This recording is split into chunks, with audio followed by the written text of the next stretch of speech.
Okey, Assalamualaikum. Nama saya Muhammad Aziz Samsudin, bernombor matrik C2OB 1073. Hari ini saya akan present tentang tajuk mengenai seni halus ukiran kayu. Yang pertama sekali ialah mengenai sejarah ukiran kayu. Sejarah ukiran kayu ini ialah ataupun dikatakan sebagai satu tradisi yang telah ada sejak lebih 500 tahun dahulu. Pada ketika itu, orang-orang Melayu sudah memberi perhatian istimewa terhadap seni ukiran pada bangunan, istana dan rumah kediaman. Seni ukiran kayu ini terdapat 5 jenis motif iaitu flora, fauna, kosmos, geometri dan kaligrafi. Dan pengolahan dalam seni ukiran ini berhubung rapat dengan falsafah, ketuhanan dan alam semesta. Dan ukiran kayu ialah hasil kerajinan tangan, kemahiran dan ketinggian ilmu yang diterjemahkan dalam pelbagai bentuk seperti barangan, bangunan, perabot, senjata alat muzik, alat permainan, peralatan memasak dan peralatan pertukangan. Dan ukiran kayu asalnya banyak menggunakan motif Hindu-Buddha seperti stupa, makara, teratai, gunungan, dan ia adalah untuk menghormati dewa-dewa. Dan selepas kedatangan Islam pada abad ke-16, seni ukiran ini turut berubah dari segi motif, maksud dan tujuan. Dan ini adalah contoh-contoh motif fauna, dan ini adalah motif flora, kosmos, geometri dan kaligrafi. Dan ini adalah contoh pengaruh Hindu-Buddha iaitu stupa, gunungan, makara dan teratai. Teknik ukiran kayu. Teknik ukiran kayu ini dapat kita ketahui dia ada pelbagai teknik, dan penggunaan teknik itu bergantung pada kebolehan dan kemahiran oleh tukang kayu tersebutlah. Dan bagaimanapun, kaedah yang menjadi kelaziman pada zaman dahulu ataupun seniman-seniman Melayu ialah menggunakan 4 kaedah berikut, iaitu teknik tebuk timbus, teknik ukiran tebuk separuh, teknik tebuk timbul dan teknik arca. Yang pertama iaitu teknik tebuk timbus. Teknik ini ialah tembus pada sekeping papan, menghasilkan ukiran yang berlubang-lubang pada ruang negatif, iaitu ruang yang tidak diisi dengan ukiran. Dan kebiasaannya ia berfungsi sebagai laluan udara dan pencahayaan kepada ruang tertentu seperti bangunan, istana dan rumah-rumah tradisional. Ini adalah contoh yang menunjukkan teknik tembus tembus, iaitu tembus tembus dan tembus tembus bersilat. Seterusnya ialah teknik tebuk separuh. Teknik ini tidak dihasilkan tidak menghasilkan lubang, tapi ia bersifat rata dan menyerlahkan keindahan permukaan kayu, contohnya seperti pintu gerbang, papan tanda, madrasah atau masjid, rihal dan sebagainya. Seterusnya ialah teknik tebuk timbul. Teknik ini merupakan yang diukir pada papan atau kayu yang tidak ditebuk tembus. Ukiran menampakkan pergerakan visual seakan beralun dan menyerupai bunga-bunga persilatan seperti peti-peti kayu, daun pintu, tiang-tiang rumah Melayu tradisional dan sebagainya. Ia lebih menekankan nilai seni hiasan dan estetika berbanding kegunaan.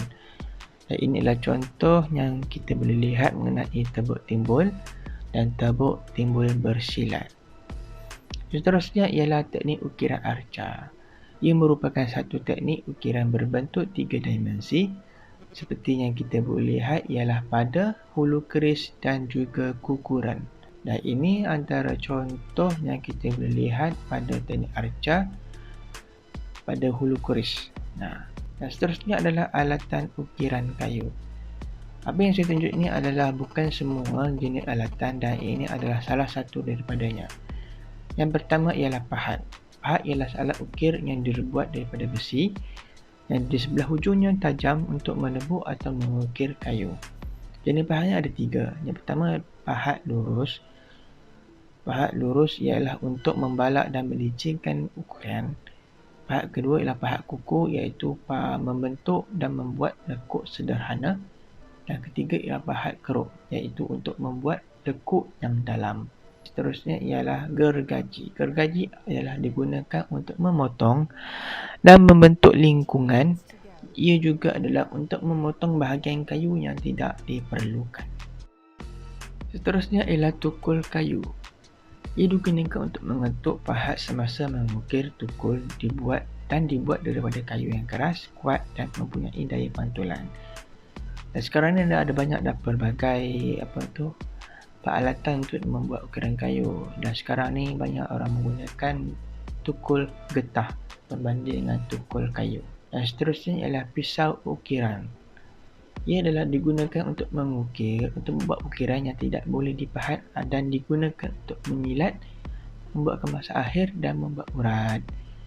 Dan sekarang ni kebanyakan orang menggunakan pisau ukiran dan ada masih lagi.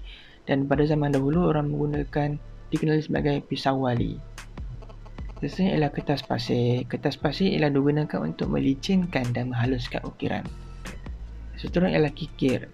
Kikir digunakan untuk melicinkan, meratakan, mengikis ukiran. Seterusnya kayu ukiran kayu di bangunan. Contoh yang sebagai ini adalah dua. Yang pertama ialah Istana Lembah ataupun dikenali sebagai Istana Kenangan di Kuala Kangsar Perak. Istana ini pada keseluruhannya dibuat daripada kayu dan dikenali juga dengan nama Istana Lembah atau kadang-kadang juga disebut sebagai Istana Tepas. Terletaknya istana ini berhampiran dengan Istana Iskandariah iaitu di sebelah tenggaranya. Tukang yang membuat istana ini adalah yang bernama Haji Sufian dan anak-anaknya yang berasal dari seberang perai. Dan ia membuatkan istana tersebut berdasarkan pada bentuk sebilah pedang. Dan ragam hias dan seni pertukangannya memperlihatkan keindahan seni pertukangan Melayu Perak. Dan ini adalah contoh Istana Lembah. Dan seterusnya ialah Balai Besar di Alor-Star Kedah. Fungsi Balai Besar ini adalah sebagai balai ronseri ataupun balai penghadapan. Ia merupakan sebahagian daripada kompleks Istana Kuartus Star yang terletak di belakang bangunan ini. Pembinaannya dimulakan pada tahun 1735 oleh Sultan Muhammad Jiwa Zainal Adilin Muazzam Shah Sultan Kedah ke-19. Bahan binaan untuk tiang, atap dan lantai yang diperbuat daripada kayu. Dan penggunaan kayu cengat emas digunakan sebagai bahan utama dalam pembinaan ini. Dan ini adalah contoh balai besar yang kita boleh lihat. Seterusnya adalah tokoh dalam seni ukiran kayu. Yang pertama ialah Allahyarham Wan Su bin Uthman.